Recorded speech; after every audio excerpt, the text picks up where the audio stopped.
ये कहानी है अनीता के घर की, जहाँ अनीता की बहू अंजलि घर में झाड़ू लगा रही थी।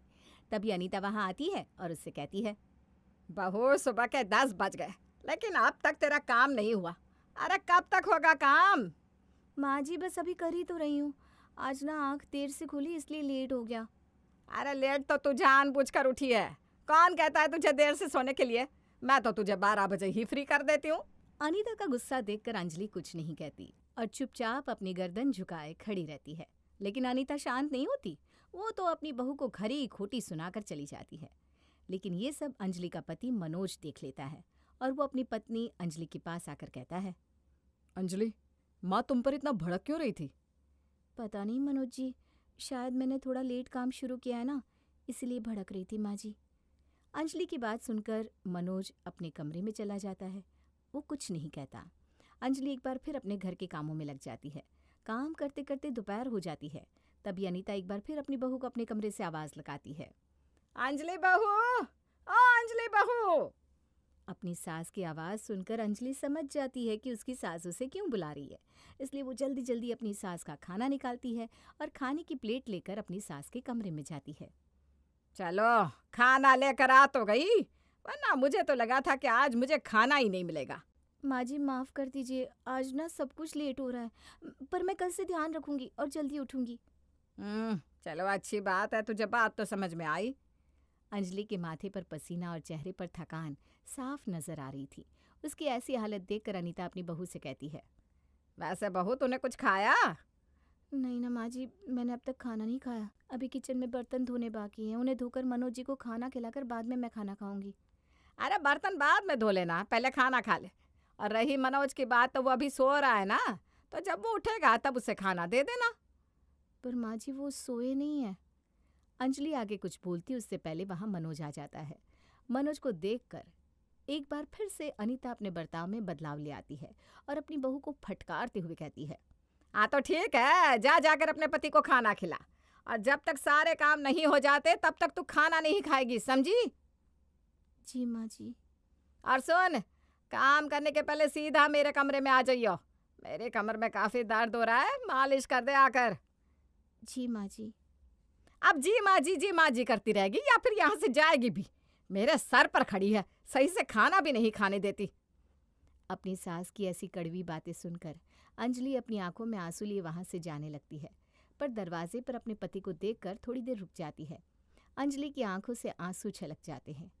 उसकी आंखों में आंसू देखकर मनोज को जरा भी अच्छा नहीं लगता, लेकिन वो अपनी माँ से कुछ कह भी तो नहीं सकता था, क्योंकि आखिर अनीता उसकी माँ जो थी। मनोज भी अपनी माँ से कुछ नहीं बोलता और चुपचाप वहां से चला जाता है। वहीं अब अंजलि बर्तन धोकर मनोज को खाना देती है और वहां से जाने लगती है। तभी मनोज उसका हाथ पकड़कर उसे रोक लेता है। अंजलि, आओ, तुम भी मेरे साथ बैठकर खाना खाओ। नहीं मनोज जी, अभी माँ जी के पास जाकर उनको मसाज भी देनी है। आप खाना खा लीजिए, मैं बाद में खा लूंगी। लेकिन अंजलि, शाम होने वाली है। 1 घंटे के बाद मैं भी ऑफिस के लिए रेडी हो जाऊंगा। तुम खाना कब खाओगी? अरे तो क्या हो गया, मैं बाद में खा लूंगी ना माँ जी के साथ। पागल हो गई हो क्या? तुम्हारा टाइम टेबल खराब हो जाएगा, और अगर यही चलता रहा तो तुम बहुत जल्दी बीमार पड़ जाओगी। नहीं मनोज जी, कुछ नहीं होगा, आप यहाँ बैठकर आराम से खाना खाइए।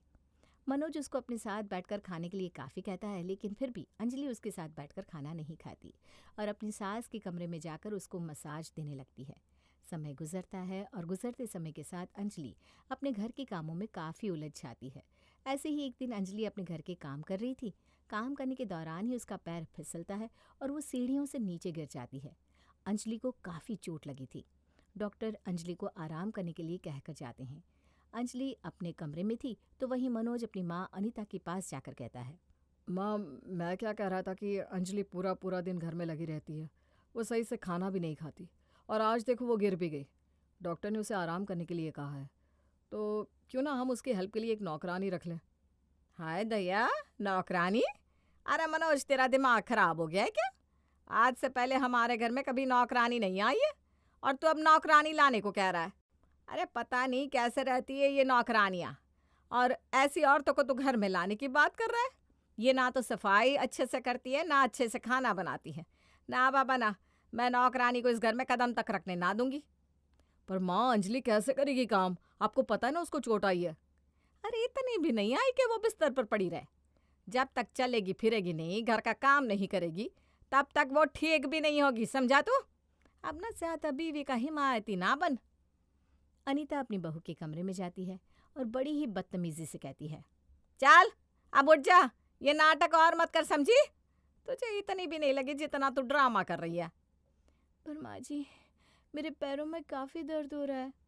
ये नाटक वाटक करने की जरूरत नहीं है। हाँ, मुझे भी कई बार ऐसी चोट लगी है, लेकिन मैं हमेशा अपने घर को पहले रखती थी।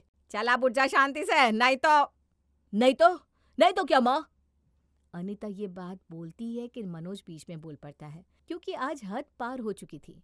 अनीता ने अंजलि से ऐसे बात करी थी कि उसकी जगह कोई और होता तो शायद उसको भी गुस्सा आ जाता। मनोज भी आज अपनी चुप्पी तोड़ देता है और अपनी माँ से गुस्से में बात करता है। माँ बस करो, बहुत हो गया। अरे हद होती है, ये इस घर की इज्जत मेरी पत्नी और आपकी बहू है। आप इससे इतनी बदतमीजी से कैसे बात कर सकती हैं? क्यों? मैं बहू से इस तरह बात क्यों नहीं कर सकती? तू भी तो अपनी पत्नी से ऐसे ही बात करता है। अरे आज जिस औरत को तू अपनी पत्नी कह रहा है ना, तू भी तो उसको बेइज्जत करता है। तू भी तो अपनी पत्नी को इज्जत नहीं देता बेटा। मैंने कब इसको आपके सामने बेइज्जत किया और कब मैंने इसकी इज्जत नहीं करी? अच्छा, तो अब तुझे याद दिलवाना ही पड़ेगा। याद कर, जब तेरी नौकरी छूट गई थी। अंजलि और अनीता अपनी पड़ोसन के साथ बैठकर पास्ता खा रहे थे, लेकिन तभी वहां मनोज उदास होकर अपने घर आता है और सोफे पर बैठ जाता है। आज मनोज ऑफिस से जल्दी घर आ गया था और वो काफी उदास भी था। लेकिन क्यों? बस यही बात अंजलि मनोज से पूछती है। मनोज जी, आप आज इतनी जल्दी घर आ गए? काम जल्दी खत्म हो गया क्या? और आप इतने उदास क्यों लग रहे हैं? कोई बात है क्या?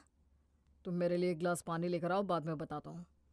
मनोज की बात सुनकर अंजलि उसके लिए पानी लाती है और उसे देती है।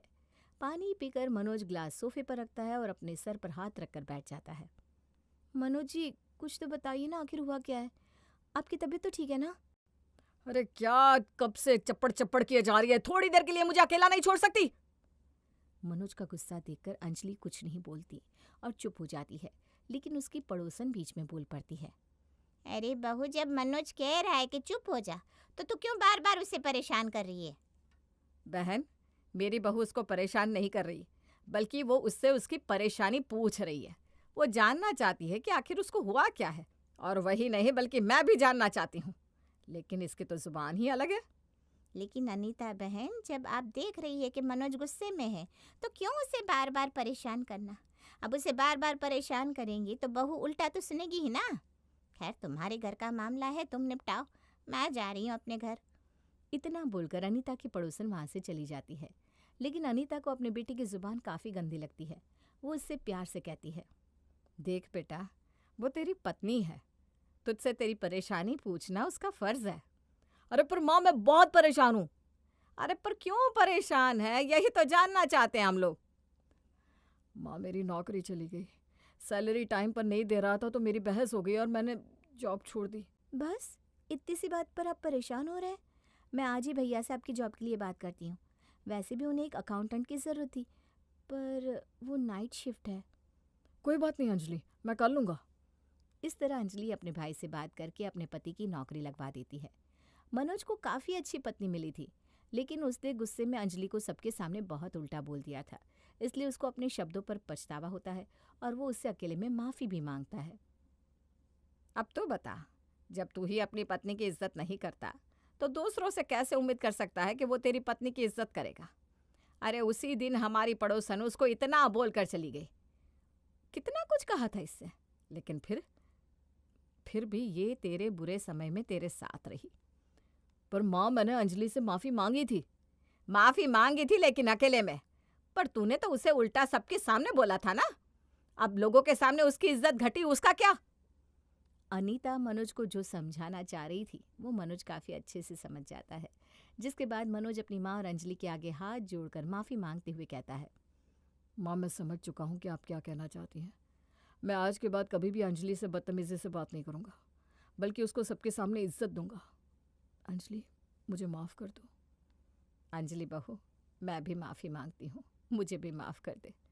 मैंने तुझे बहुत कुछ बोला, पर मैं वादा करती हूँ कि आगे से कभी तेरे साथ ऐसा नहीं करूँगी। आप दोनों मुझसे माफ़ी मत मांगिए प्लीज़। इस तरह अब अंजलि के घर में सब ठीक हो जाता है और अंजलि को सबकी तरफ से मान सम्मान बराबर मिलता है। एक बार की बात है। मैं यहाँ अब काम नहीं कर सकता। तो फिर ठीक है, मेरी शर्तें याद है ना, वो पूरी कर और जा। मदन को हार कर सेठ ध्यान चोर ताला तोड़कर अनाज ले गए होंगे।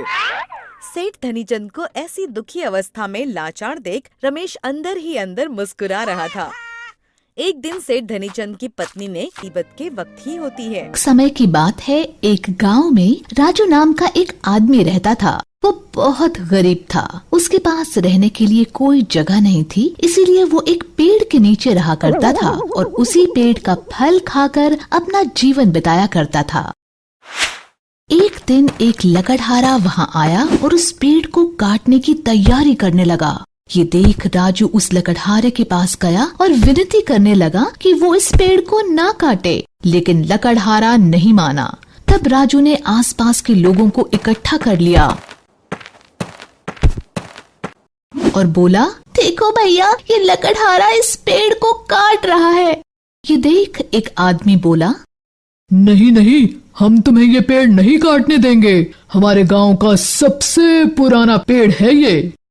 तभी दूसरा आदमी बोला, हाँ हाँ, हम इससे ये पेड़ नहीं काटने देंगे। ये पेड़ बहुत महत्व रखता है हमारे लिए। ये सब देख लकड़हारे ने हार मान ली और पेड़ काटने का ख्याल छोड़ दिया और वहाँ से चला गया। पेड़ ये सब देख और सुन रहा था। कुछ समय बाद जब सब लोग वहाँ से चले गए, राजू को अपना नाम पुकारने की आवाज सुनाई दी। जब उसने इधर उधर देखा तो कोई नजर नहीं आया।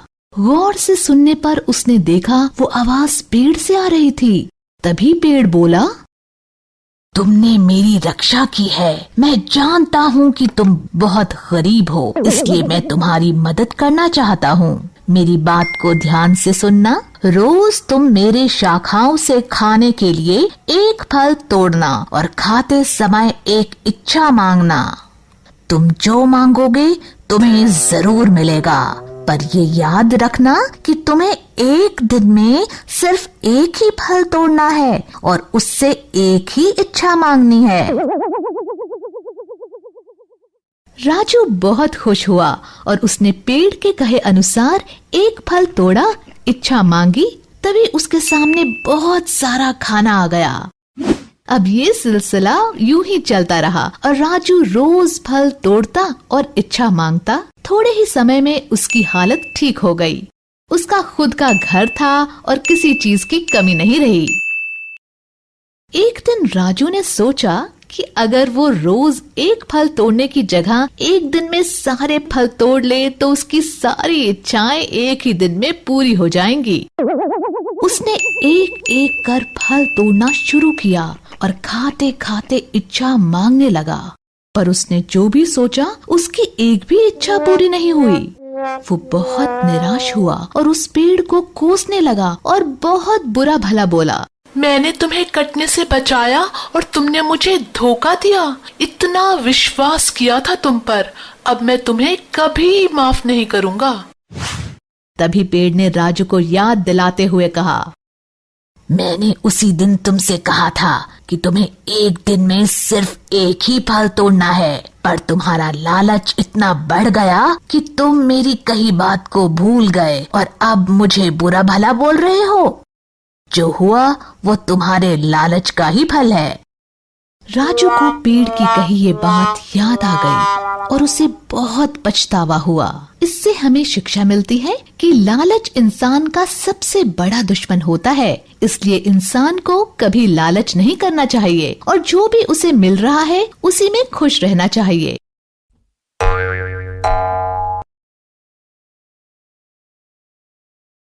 किसान और दुकानदार। एक बार की बात है, किसी गांव में एक किसान अपनी पत्नी के साथ रहता था। अपना गुजारा चलाने के लिए वो मक्खन की टिक्कियां बेचा करता था। उसकी पत्नी मक्खन की टिक्कियां बनाने में उसका हाथ बटाया करती थी। एक दिन किसान की पत्नी ने एक एक किलो की मक्खन की कुछ टिक्कियां बनाई और किसान को देते हुए कहा,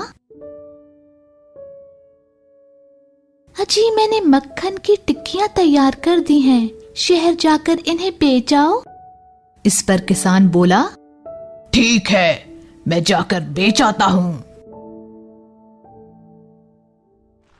किसान ने मक्खन की टिक्कियां अपनी पत्नी से ली और शहर की ओर चल पड़ा।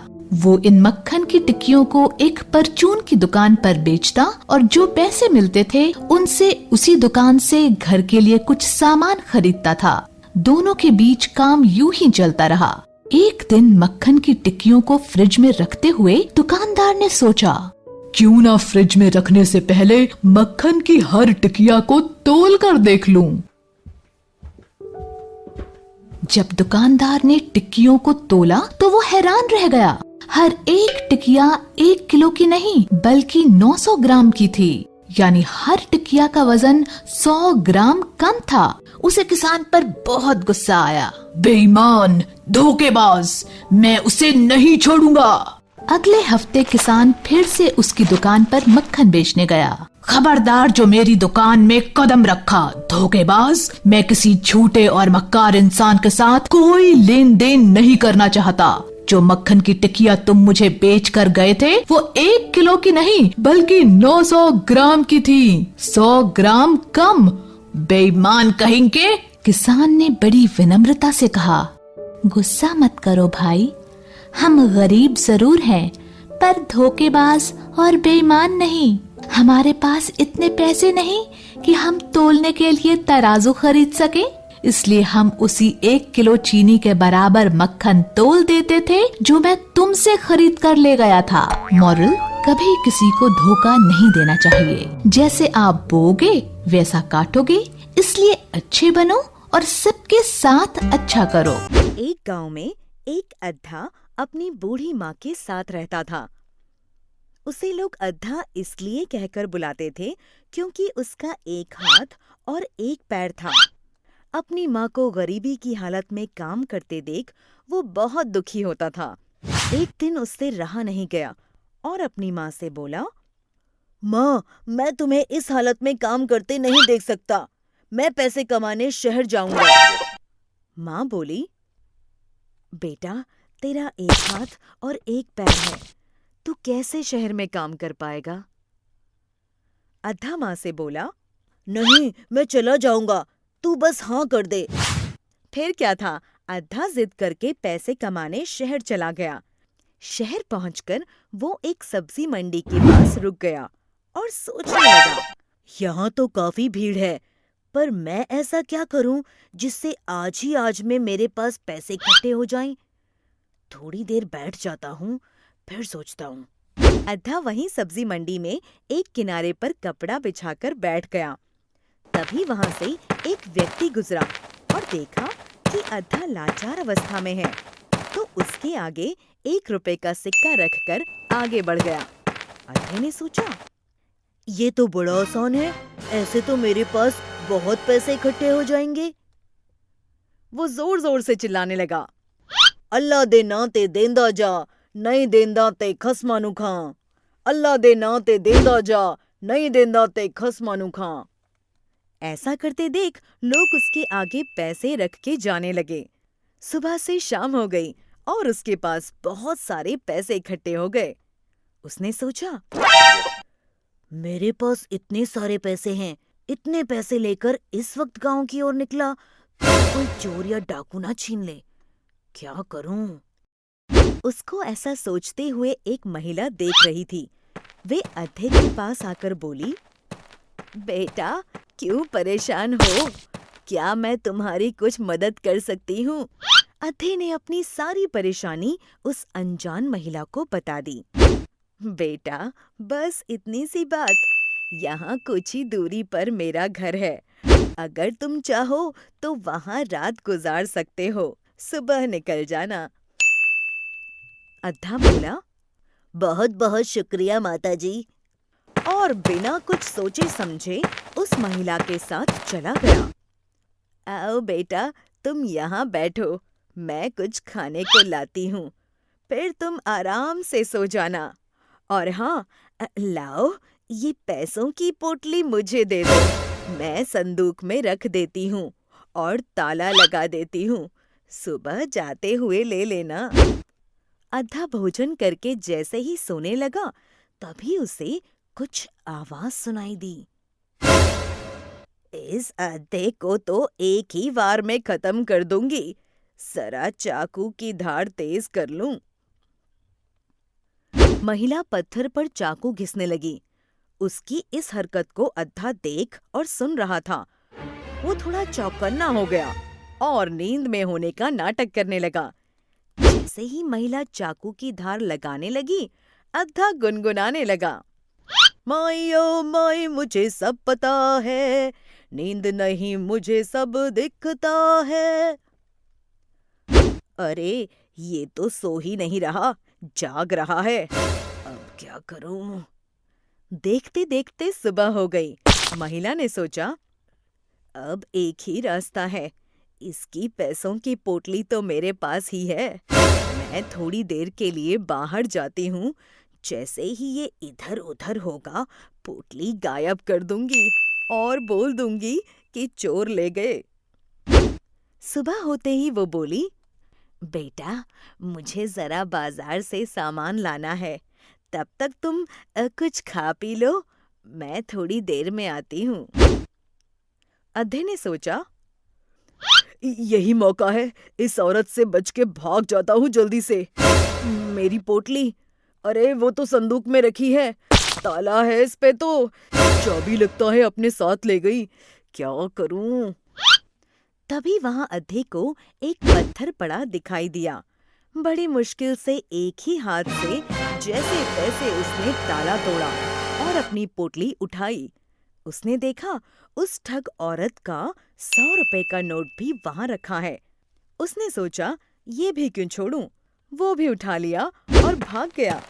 महिला वापस आई और देखा तो बोली, अरे वो अद्धा कहाँ गया? शायद कहीं अंदर होगा। यहाँ भी नहीं है। चलो जब तक आए पोटली गायब कर दूं। अरे अरे ये क्या? मेरा संदूक खुला है, ताला भी टूटा हुआ है। हे राम, 100 रुपए का नोट भी गायब है। अरे अद्धा मुझे ही लूट कर भाग गया। ये तो अद्धे की समझदारी थी कि वो सोया नहीं और महिला की करतूत जान गया तो अपनी जान बचा ली। शिक्षा, हमें हमेशा अपने आसपास हो रही घटनाओं से सावधान रहना चाहिए और किसी भी अजनबी पर जब तक जांच न लो विश्वास नहीं करना चाहिए। हमें उम्मीद है बच्चों कि आपको ये कहानी पसंद आई होगी, तो कृपया हमारे चैनल को सब्सक्राइब करें और अपडेट्स के लिए बेल के आइकन पर क्लिक करें। और हाँ, इस वीडियो को शेयर और लाइक करना न भूलें। Bye bye. सोनम घर की छोटी बहू है। उसकी 2 जेठानियां हैं। दोपहर में जब सोनम थोड़ी देर के लिए अपने कमरे में आराम करने जाती है, तभी उसे सासू माँ आवाज लगाती है, छोटी बहू, जरा तुम भी यहाँ आ जाओ। सोनम ने जाकर देखा, सासू माँ के बिस्तर पर कुछ पुराने जेवर रखे हुए हैं और दोनों जेठानियां खुश होकर वो पहनकर शीशा देख रही हैं। माँ जी, रानी हार तो बहुत सुंदर है, और ये बुलो बंद भी, ये बाजूबंदी कितना सुंदर है ना? ये हमारे खानदानी जेवर है और ये घर की सबसे लायक बहू को मिलते हैं। हाँ। अच्छा, हाँ, हम तो 5 देवरानी जेठानी थे। मेरी सास ने मुझे चुना इन जेवरों के लिए क्योंकि मैंने उनकी बहुत सेवा की। अच्छा, तुम भी देख लो देवरानी जी। हाँ हाँ, ये लो। जी भाभी, देख तो लिए। अच्छा, अब लाओ जल्दी से, अंदर रख देती हूँ इन्हें, और जरा बढ़िया सी चाय बना लाओ मेरे लिए। दोनों बहुओं ने जेवर दे दिए और आपस में बात करती हुई बाहर चली गई। सोनम भी बाहर आ गई। एक दिन सासू माँ अपनी बहन के घर गई हुई थी। उस दिन सोनम ने देखा उसकी दोनों जेठानियां अपने कमरे में ही आराम कर रही थीं। ऐसा करती हूँ, मैं खाना बना लेती हूँ। जब तक कांता जी नहीं आई, दोनों कोई काम नहीं करती, बस सोनम को ऑर्डर देती। कुछ दिन बाद जब सासू माँ आई तो दोनों वापस उनको इम्प्रेस करने की कोशिश करने लगी। जैसे ही नाश्ता बनाने वो रसोई में गई, प्रिया ने कहा, तुम बर्तन धो लो, नाश्ता मैं बनाती हूँ। सासू माँ को मेरे हाथ का हलवा बहुत पसंद है। सोनम ने सोचा, सासू माँ के कमरे में चाय के कप और प्लेट है, वो ले आती हूँ। वहाँ उसे विभा सासू माँ का सर दबाते हुए मिली। वो बर्तन लेकर आ गई। उसने ध्यान दिया कि दोनों जेठानियां घर के कामों से ज्यादा सासू माँ के आगे पीछे लगी रहती हैं। बच्चों की गर्मी की छुट्टियां शुरू हो चुकी थी। एक दिन कांता जी बोली, इस बार तुम दोनों आराम से मायके जा सकती हो। कुछ दिन घर छोटी बहू संभाल लेगी, है ना बहू? तब विभा बोली, सच कहा सासू माँ, फिर भी आपकी चिंता तो लगी ही रहेगी। जल्दी आ जाऊंगी। हाँ सासू माँ।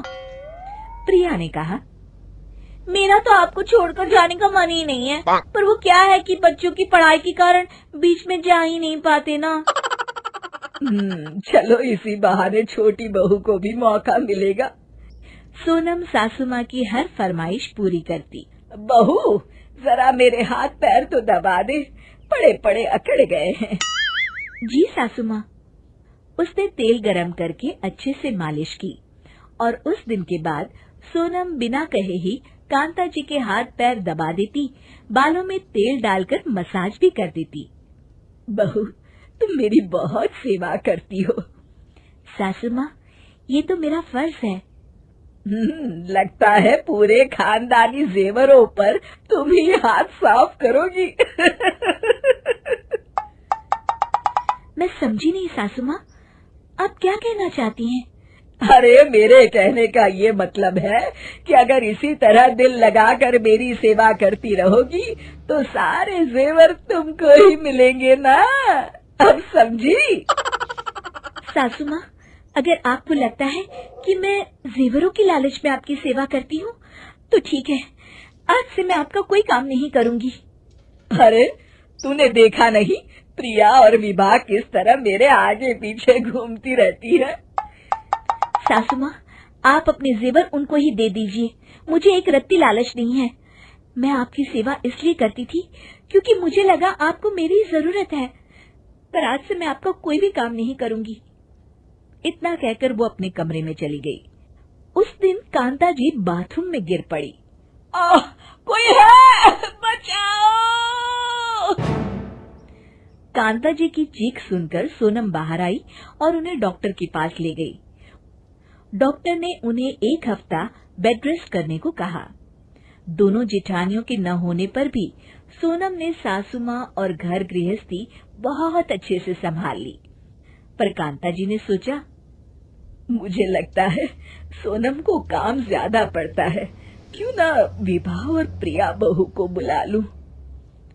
उन्होंने प्रिया को फोन लगाया। प्रणाम सासू माँ। जीती रहो। कैसी हैं आप? मैं बहू बाथरूम में गिर गई हूँ। अरे अरे, ज्यादा चोट तो नहीं आई ना? डॉक्टर ने दवाइयाँ दी हैं और बेड रेस्ट के लिए बोला है। तुम आ जाओ ना बहू। सासू माँ, वैसे तो मैं अभी आ जाती, पर आज ही मेरे मम्मी पापा तीर्थ यात्रा पर गए हैं तो घर मुझे ही संभालना पड़ रहा है। वो जैसे ही लौटेंगे मैं फौरन आ जाऊंगी। प्रणाम। हाँ सासू माँ। फिर उन्होंने विभा को फोन लगाया। प्रणाम सासू माँ। जीती रहो। कैसी हैं आप? मैं बाथरूम में गिर गई बहू। अरे अरे, अब ठीक तो है ना? ज्यादा चोट तो नहीं आई ना? डॉक्टर ने दवाइयाँ दी हैं और बेड रेस्ट के लिए बोला है। तुम आ जाओ ना बहू। मैं तो अभी आ जाती, पर इतनी जल्दी रिजर्वेशन भी मुश्किल है। आप 8-10 दिन रुक जाइए, फिर आ जाती हूँ मैं। हर दूरी भी बहुत है और साल भर फिर आने को भी तो नहीं मिलता है ना सासू माँ। कांता जी को बहुत दुख हुआ, पर उन्होंने कुछ नहीं कहा। जब विभा और प्रिया भी आ गई तो उन्होंने सोनम को बुलाया। छोटी बहू। आई सासू माँ। जी कहिए। काम हो गया तुम्हारा? जी हाँ, आप बताइए, कुछ काम था? ये ले चाबी, जरा मेरी अलमारी से मेरे जेवर तो देना। वो चाबी लेकर जेवर निकालती है। ये लीजिए। पूरे जेवर देते हुए सासू माँ ने कहा, मुझे इन खानदानी जेवरों का असली हकदार मिल गया है। लो संभालो इन्हें। माँ जी, इन पर तो सबका बराबर हक होना चाहिए ना? बिल्कुल नहीं, सबको उनके हिस्से के जेवर पहले ही दिए जा चुके हैं। ये तो तुम्हारे यानी सबसे लायक बहू के हैं, ये तुम ही रखोगी।